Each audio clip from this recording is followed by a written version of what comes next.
Hello, beautiful beings. I'm coming up on the 15th anniversary. It's October 10th of 2022 of the passing of my beautiful mother in 2007 from a really intense and fast-moving cancer.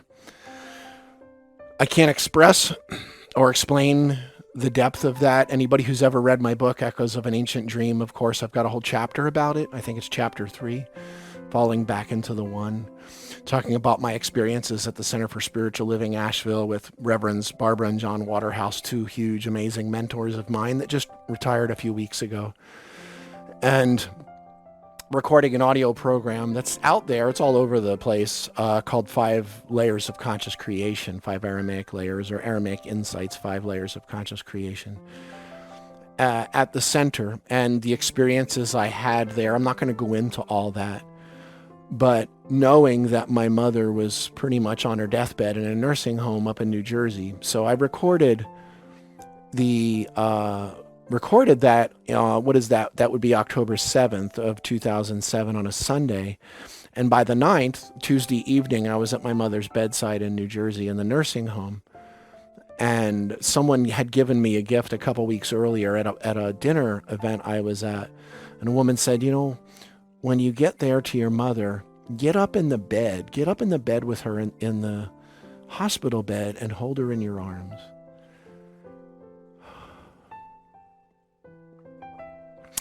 Garth Brooks, I can't remember if it was Crook and Chase or the rehash of the Donnie and Marie show, when his, beautiful mother, a great singer and everything, great presence, personality, passed.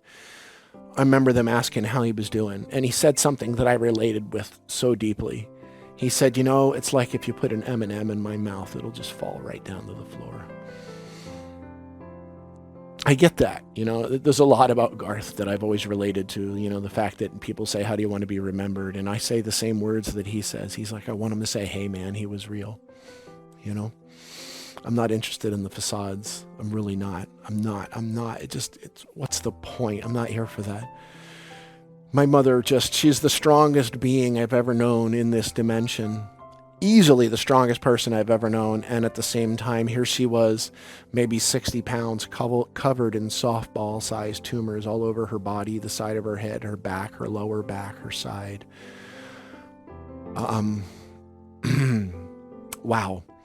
So I enacted that amazing gift that woman had suggested. I got up in bed with her, and I'm just holding her in my arms. And of course, what did I end up doing? I started toning, and I was toning with her. She wasn't able to speak. She tried that first night mouthing, I love you. She couldn't get the sound or the words out, but I knew. And I said, you're saying you love me. And she was able to just go like that. And I'm just holding her in my arms. And the last sound she was able to make the next morning was just the It's the letter mem in Aramaic. The original Proto-Semitic, it just looked like ripples of water or mountains. It actually represented the flow of water, mem, maya, mayim, and Aramaic and Hebrew words for water. But I found it intriguing that, the final word she's able to make is the sound of water. It's also the root sound for mother in languages across the earth. It also is ma is the sound most often uttered by children in multitudes of cultures across the earth in relation to who they perceive to be the maternal figure in their life, whether it's in their language or not. That's powerful. And I had this tremendous awareness that I was bringing my mother out with water, with breath, with these tones, the same way she had brought me in on May 2nd of 1972 with water and breath and tones. And to say that it was an experience that I'll never forget, it absolutely is. I have to add to a friend of mine that had just changed her name to Grace, who I knew from the Center for Spiritual Living, actually, gave me a tremendous gift just a couple of weeks after Mom moved on. And she said, Dale, maybe your mother wasn't fully able to embrace what it was you were doing or about to do in this world with your work on such a global scale. Maybe she had to go to the other side to really be able to be in the fullness for you. And that was a huge gift for me. And such a tremendous sense of loss and a tremendous sense of honor.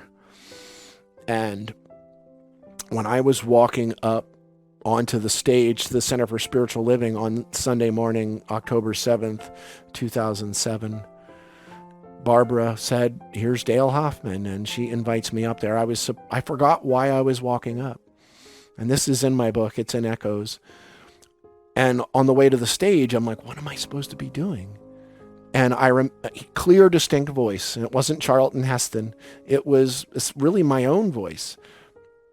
But it came from somewhere, cosmically, somewhere else, deep within. And it said, it's okay to let go because you can only fall back into me. When I heard me, felt me, I just hit the bottom step of the stage to walk up. And Barbara was up there and I embraced her. And I remember turning and looking at John. And, he's got this huge smile. And then I'm standing there and I go through the Beatitudes. And I get up to the 5th. And then I get to the 6th, and I'm just reciting the Aramaic Beatitudes. The room was electric. And let me say this, me toning the Aramaic Lord's Prayer in the way that I do, where the room lights up and all that started at the Center for Spiritual Living. That started right there with Barbara and John at their Christmas Eve candle lighting services at Barbara's encouragement. Those, and literally I would sit between Barbara and John almost every Christmas Eve and have one hand in John's hand and one hand in Barbara's, between the two of them, all this energy amping up. And then when I would have to go up on the stage to recite the Aramaic prayer and they would show it in Aramaic on the screen, they would have to lead me up because I'd be that deep in the spirit and my hands and my entire body were shaking. Kind of like the way I felt with my mom on certain levels. And that birthed at the Center for Spiritual Living. So here I am, and I get to the 5th Beatitude, and this is during a Sunday service. There's maybe 200 people there. And all of a sudden, I'm like, I had no idea, again, what I was doing. And the 6th Beatitude was completely blank. And I went, what is this? And I remember opening, my eyes were closed. I remember squinting a little. And all I really saw, I didn't see people. I saw striations of light, like threads of light, as I explained it in the book. And then I closed my eyes again. And then I opened them more fully. And I didn't see people. I didn't see threads of light. I just saw the brightest yet warmest light I had ever seen in an experience like that with a room full of people. And then I closed my eyes and I skipped to the 7th Beatitude because I'm like, number 1, people aren't counting. Number 2, almost nobody in here, probably nobody speaks Aramaic, so they're not going to notice anyway. But it was months later that my friend Shauna Bell said to me, Dale, what was it that you blanked out on? Which of the Beatitudes was it? And I went, it was, blessed are the pure in heart, for they shall see God.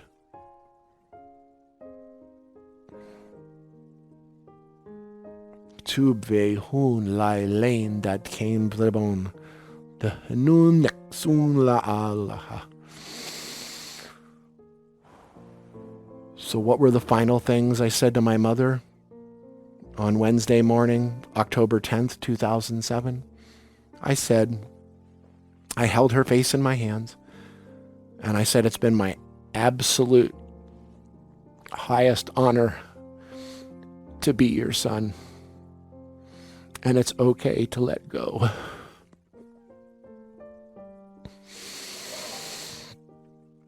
Because you can only fall back into God. And I'm going to end with a quote from Guillaume Apollinaire that I got from Stuart Wilde 30 years ago when I was working with Stewie a bit. It said, come to the edge, he said. They said, we are afraid. Come to the edge, he said. They came, he pushed them, and they flew. I miss you, Mom, and I love you so dearly. I still feel you here. And I love you all so dearly. Say it while you can still say it to your loved ones. They need to hear it. And so it is.